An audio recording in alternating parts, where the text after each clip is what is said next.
जी कांग्रेस। अच्छा, आंख नहीं मार सकते, लेकिन ऐसे ऐसे तो कर सकते हैं ना देश के प्रधानमंत्री। तो उनको नहीं तो वो कर रहे थे, वो सही है। लेकिन खैर हम इन बातों पर नहीं पड़ते हैं। बात ये करते हैं कि लगातार कैंपेन चला, घर घर मोदी, और आज एक और कैंपेन चल रहा है, वो देश में नहीं विदेश में भी, थर थर मोदी। और अभी तो इंतजार करिए, अभी तो इनके पन्ने और खुलने वाले हैं। इंतजार इसी बात का है, और फिर आप सबको पता चलेगा थर थर मोदी क्या होता है, फिर पता चलेगा। थर थर मोदी की बात कर रही हैं, थर थर मोदी की बात कर रही हैं। विदेश में हो रहा है कि नहीं हो रहा है, विदेश की विशेष रिपोर्ट इन लोगों के पास होगी। लेकिन भारत की जनता सदन में जरूर देख रही है कि सदन में चर्चा होती है तो नेता प्रतिपक्ष या तो वॉकआउट करते हैं, और जब कैमरा सामने जूम आउट होता है नहीं तो वर्कआउट करते हैं। भारत की जनता ये जरूर देख रही है। और अभी कांग्रेस, अभी जो समाजवादी पार्टी के जो प्रवक्ता है वो कह रहे थे किसानों के हितैषी, किसानों के हितैषी। ये वाली जो सरकार आई है कर्नाटक में कांग्रेस की, सबसे ज्यादा किसानों की आत्महत्या दूसरे नंबर पे कर्नाटका है। जवाब दे, नेहरू जी क्या किए, इंदिरा गांधी क्या की, बाद में ये जवाब दे के जाए। मैं कह रहा हूँ दूसरे नंबर का नाम बता दिया मैंने, पहले नंबर। ये किसानों की हितैषी बन रहे हैं। बताइए, ले जाइए कैमरा और किसानों से पूछ लीजिए, आपकी सच्चाई पर पता चल जाएगी। भारत कृषि प्रधान देश है। नहीं, तुम सब मत ध्यान लगाना। अरे रुको, मैं आ रहा हूँ, चलो रुको। हाँ, भारत कृषि प्रधान देश है, लेकिन आज किसानों की परिस्थिति क्या हो रही है पूरे देश को देखना चाहिए कि किस तरीके से किसान आत्महत्या कर रहे हैं। 750 किसानों ने शहादतें दी है। सरकार आपकी है तो आपको बताना चाहिए ना, जवाब देना चाहिए। आज किसानों की आय दुगनी करने वाले थे।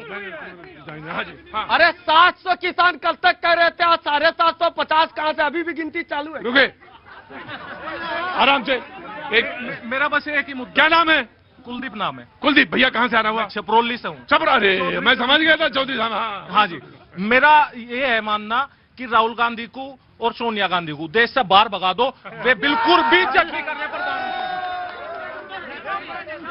मैं कहना चाहता हूँ, चाहे इनमें से मैं किसी भी पार्टी को नेता बनाऊं, ये अपना फायदा सोचेगी, अपने बच्चों का फायदा उठाएगी, हमारे देश का नहीं। वही डिवाइडेड रूल के बारे में चाहे किसी को चुने हुए व्यक्ति को, इसी देश के लोगों को चुना, किसी पार्टी का संसद सदस्य हो, उसको कैसे भगा सकते हैं? हम लोगों ने चुना है ना भाई। चाहे राहुल गांधी को चुना, चाहे मोदी जी को चुना, कोई भी व्यक्ति हो, उसका सवाल का जवाब होना चाहिए। और संसद है, पार्लियामेंट में सवाल का जवाब होना चाहिए।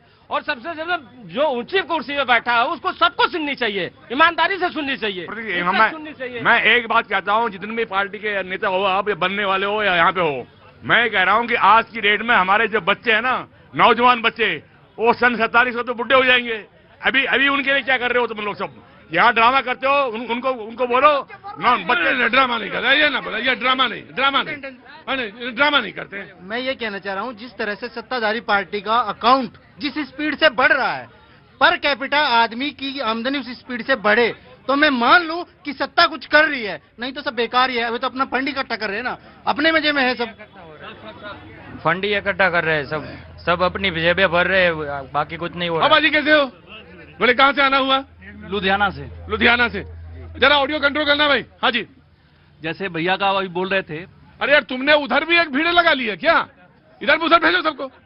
जैसे भैया भी बोल रहे थे कि फंड कैसे इकट्ठा कर रहे हैं, क्या कर रहे हैं। अब इनसे ये पूछिए, आज से अगर 20 साल की, आपकी उम्र कितनी भैया? उनकी ऐसे ही है, कोई लपेटे में 35 के 40 के लपेटे में। जब ये मकान उस समय इनके पिताजी ने खरीदी थी तो मकान कितने की खरीदी थी? 50,000 लाख रुपए की। और आज उस मकान की वैल्यू कितनी है? 50 लाख।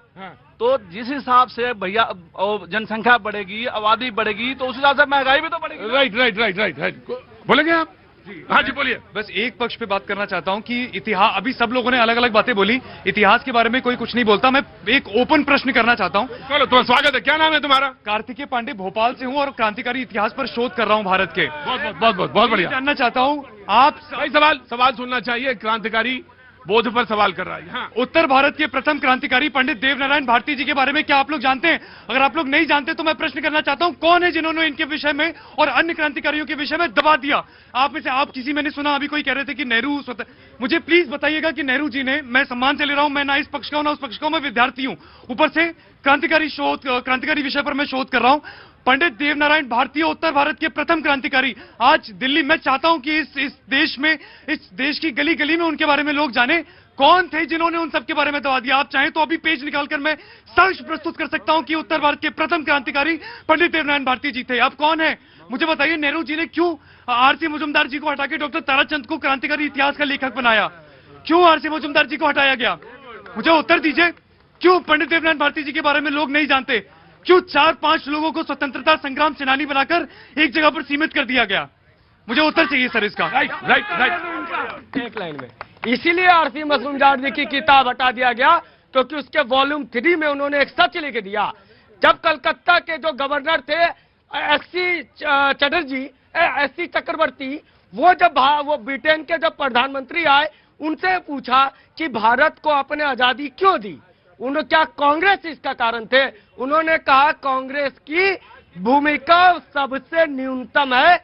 हमें डर था कि सुभाष चंद्र बोस के कारण मुंबई जो पोर्ट पे म्यूटनी हुई है, या देश सुभाष चंद्र बोस के साथ अगर चल जाता तो हमें मार दिया जाता। इसी एक कारण।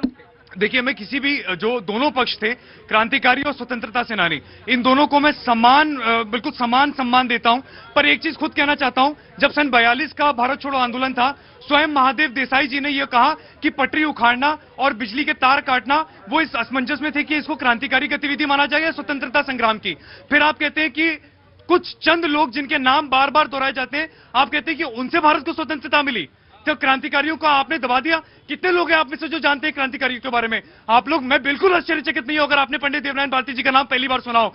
भारत में मैं चाहता हूं कि वर्तमान सरकार, मैं केवल एक विद्यार्थी हूं, कोई मुझे किसी भी पार्टी से कोई मतलब नहीं, और I do not even look forward to join any political party. I am a student research scholar researching on the revolutionary movement of India, and I want to make an appeal कि जो लोग कहते हैं कि वो इतिहास को ठीक करेंगे, अच्छे इतिहास को बाहर लाएंगे, वो मेरी बात माने, मुझसे मिले, मैं उनको साक्ष्य प्रस्तुत करूंगा और उत्तर भारत के प्रथम क्रांतिकारी पंडित देवनारायण भारती जी के बारे में लोग जाने, लोगों को प्रस्तुत करें उनके कुछ कहना चाहते हैं? Want to add something? जी, मैं ये कहना चाहता हूँ, हाई स्कूल में हिंदी में एक कहानी थी। एक मिनट भाई रुको, इतिहासकार। हिंदी में एक कहानी थी राम वृक्ष बेनीपुरी जी की। उसमें लिखा हुआ था कि अमीरी के कब्र पे पनपी हुई गरीबी की घास बड़ी जहरीली होती है। तो मैं खास करके कांग्रेस को कहना चाहता हूँ कि आप इस भारत को अपना जागीर ना समझे। राइट, बहुत सारी बातें हैं। मैं और कोई बोलना चाह रहा था क्या? हाँ। आज क्या हो रहा है उस पर कोई बोलेगा? नहीं, तुम्हें इतनी ताकत है ही नहीं तुम्हारे सिवा यहाँ पे किसी के पास। आज जो हो रहा है उस पे बात करें। हाँ। अतीत पे बहुत बातें हो ली, नेहरू ने क्या किया या किसने क्या किया। आज एक बात बताए, क्या काम करते हैं आप? आज क्या काम करते हैं भाई साहब? मैं कुछ नहीं करता। तो फिर नहीं कुछ करते तो फिर ऐसे सवाल ना किया करिए। मैं बिल्कुल नहीं, अगर कुछ नहीं करते हैं तो ऐसे सवाल मत करा करिए। अगर आपके हिसाब से चले तो डिपार्टमेंट ऑफ हिस्ट्री जो है, आर्कियोलॉजी है, वो खत्म कर देंगे हम। अरे जिस देश को अपना इतिहास नहीं पता होता, ये सवाल जरा इजराइल में और जाके जापान में कहना, वो बताएंगे, तुम्हें समझाएंगे। छोटा सा मुल्क है, वो समझाएगा कि जिस देश को अपना इतिहास नहीं पता, अपना मूल नहीं पता, वो क्या कहा, देश क्या है, कहां खड़ा है, वो तो पता होना चाहिए, जरूर होना। बहस